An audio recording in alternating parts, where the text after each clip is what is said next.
Hi everyone, 12 News meteorologist Stephen Matrigrano here with a Weather Now update for you, and we are looking, of course, at Hurricane Erin as it does make its way further north here, up to, from away from the Bahamas, up off the east coast here. You can see the clear north movement that I kind of redeveloped here over the last few frames of that satellite image. So it is strengthening, and it does seem to remain offshore. So here's the current information. Winds of 110 miles per hour. That's a Category 2 hurricane.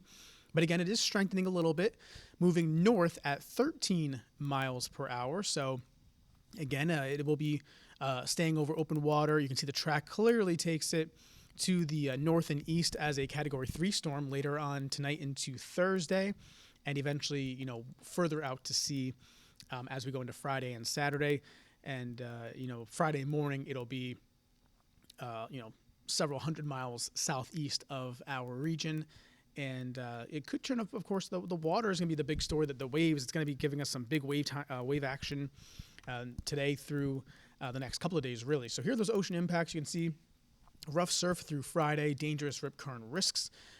Obviously, the advice is to just stay off the rocks and jetties, and because all it takes is that one wave that, kind of can catch you off guard. And there's a high surf advisory. This also is for today and Thursday. You can see the areas shaded in purple. That's because the water will be, again, really rough and crashing on shore. The beaches will be seeing some potential beach erosion as well, like here in Narragansett, seeing those waves pushing on shore. I do think the peak or the worst of the waves, the highest waves, of course, will be during high tide cycles, but it'll also be later Thursday into Friday. So temperatures right now in the 60s and lower 70s in spots. It's kind of a cool day with some clouds out there, more of an easterly wind, which is, of course, a cooler wind off the water. Some showers developing this afternoon. Some could be moderate to heavy at times as they track on through, with a frontal system that's moving on through, which actually is the reason why Erin is not making its way up the coast. It is actually going to be turning out to sea. Is that frontal boundary that you see there, making its way from the west to the east, is going to kind of help swoop Erin to the north and east and protect us. So that's some good news, in terms of the way the weather's set up in the atmosphere, because if that wasn't there, Erin would be kind of potentially making its way up the coast. But that's not the case. It is moving out to sea over the open waters.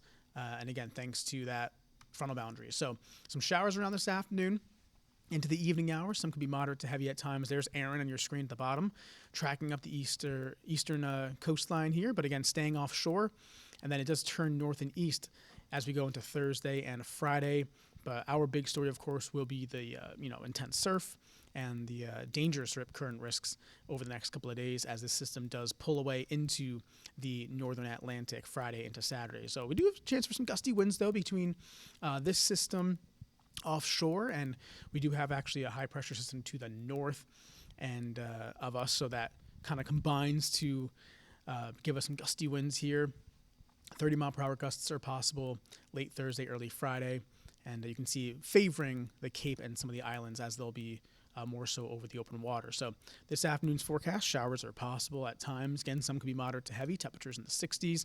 And overall, good news with Erin is that it moves out to sea. Just watch for some dangerous rip current risks and, of course, the rough surf as well. But that's your check of your forecast. Thanks for tuning in. Have a great day.